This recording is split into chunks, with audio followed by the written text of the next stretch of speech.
Hablar sobre cómo los seres humanos pensamos, vivimos y reflexionamos sobre la muerte es posiblemente hablar sobre la historia de la civilización humana. Innumerables poesías, canciones y literatura se ha escrito al respecto. Por eso, en el programa de hoy, la muerte y la inevitable conciencia sobre ella. Cortinilla, por favor.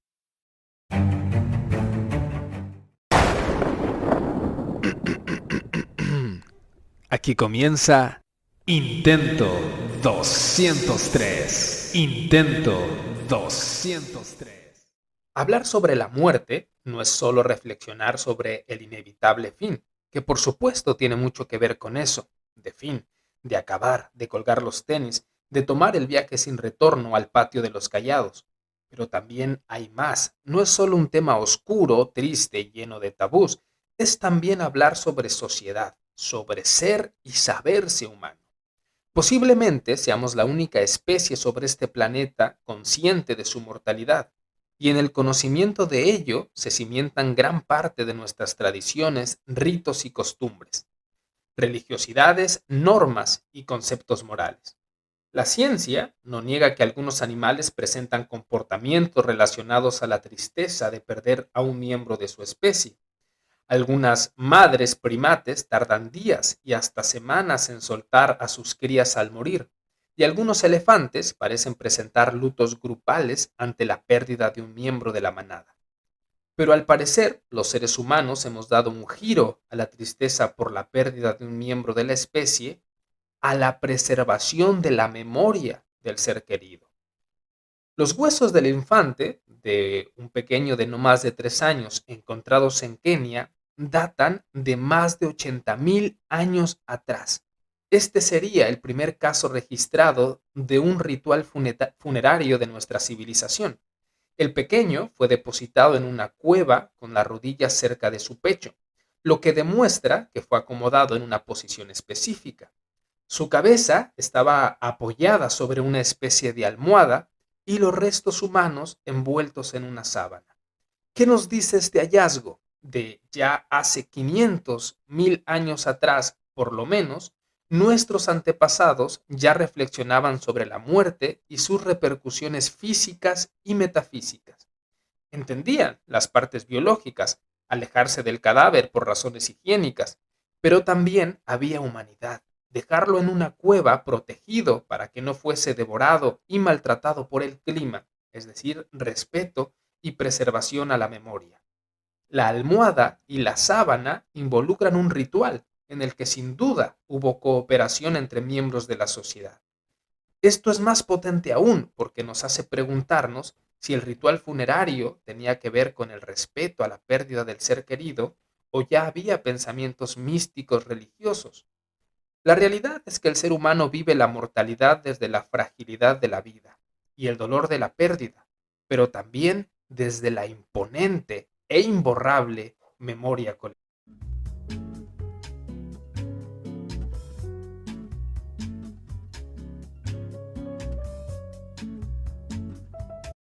He estado en distintos países durante el 1 y 2 de noviembre, Día de Todos los Santos y Día de los Muertos respectivamente para la tradición católico-cristiana. No niego que en cada país latinoamericano se vive con intensa devoción y respeto al ser querido. Se acostumbra ese día a visitar las tumbas de los familiares que han partido, se limpian, decoran y se rinden respetos. Incluso hay quienes comen y disfrutan un día en familia, al pie de tumba. Pero en México, la tradición del Día de Muertos es profundamente potente. No es solo el respeto y cariño a los familiares que han visto la luz al final del túnel. Es una tradición que involucra comida, ritos, religión, fiesta, decoración de espacios públicos. Es un completo reflexionar colectivo sobre la mortalidad de los que caminan y gozan con la memoria infinita de los que ya no están.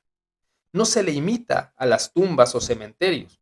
La tradición del Día de Muertos se vive en los hogares, en las calles que se adornan con las flores tradicionales, en los bares, cafeterías y centros de reunión. Hasta en los antros y discotecas se adecúan para ser parte de la tradición.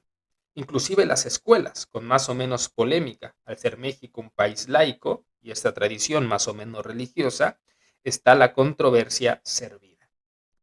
El altar de muertos es una mesa que se acomoda con alimentos y bebidas que más agradan a los que se quiere honrar. Por supuesto que es una tradición hogareña, como el árbol de Navidad. Cada casa prepara la suya y pone la fotografía de los familiares que han abandonado el más acá. Pero les cuento que es mucho más que una tradición estrictamente hogareña. Cada empresa rinde honores a los empleados que se adelantaron ese año.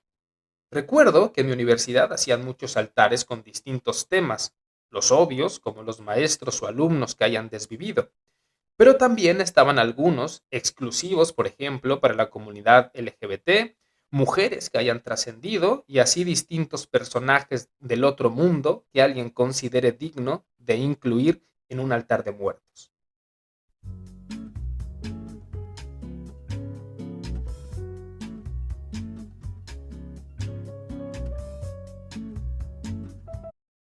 Un mausoleo es un monumento construido con la finalidad de honrar a quien ha destacado por alguna razón importante ante una sociedad.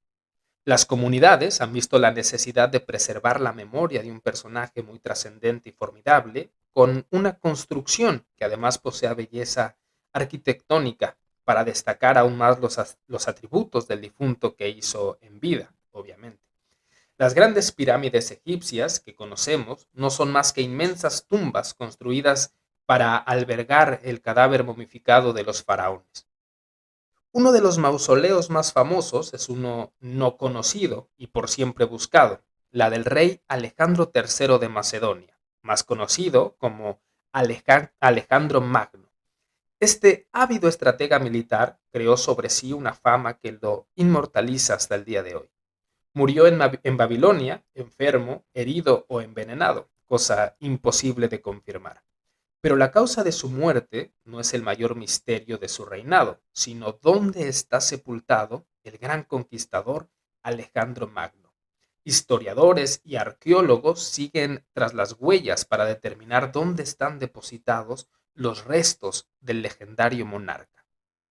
En México, los restos de los grandes y merecedores de honra colectiva están dispersos en distintos sectores del país. Por ejemplo, Benito Juárez, el que hizo famosa la frase "el respeto al derecho ajeno es la paz", descansa sobre la escultura de una mujer que simboliza la patria, quien sostiene en su regazo el cuerpo fallecido del expresidente liberal.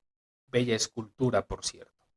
Los restos de Miguel Hidalgo, Allende y otros combatientes por la independencia mexicana descansan en el conocido monumento como Ángel de la Independencia. Quien no tiene mausoleo es Frida Kahlo, pero poco importa. La curiosa vasija de barro con forma de sapo en la que descansan sus cenizas recibe miles de visitas que honran a la insuperable artista.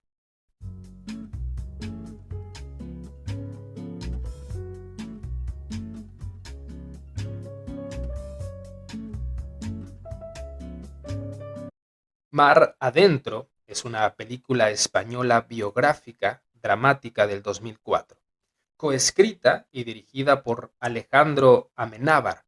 Cuenta la historia de Ramón Sampedro, quien sufrió un terrible accidente y que lo postró en cama con una irrecuperable tetraplegia, condición que le impide mover manos y piernas, por lo que cualquier actividad que desee realizar debe ser asistida. Pasado ya 30 años con esta situación, San Pedro solo desea ser asistido para acabar con la partida y decir game over.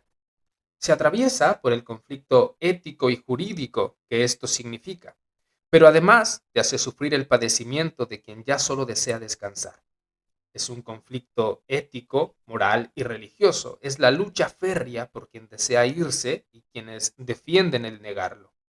Ahora, no es solo la acción de libertad para tomar decisiones que involucran nuestro propio cuerpo, es también el reflexionar sobre el fin del camino cuando evidentemente ya no hay camino, cuando el fin es inevitable, pero ese fin puede ser doloroso, tortuoso e invivible. Así que te pone a pensar si es importante que exista la posibilidad de decidir cómo irse y afrontar ese final.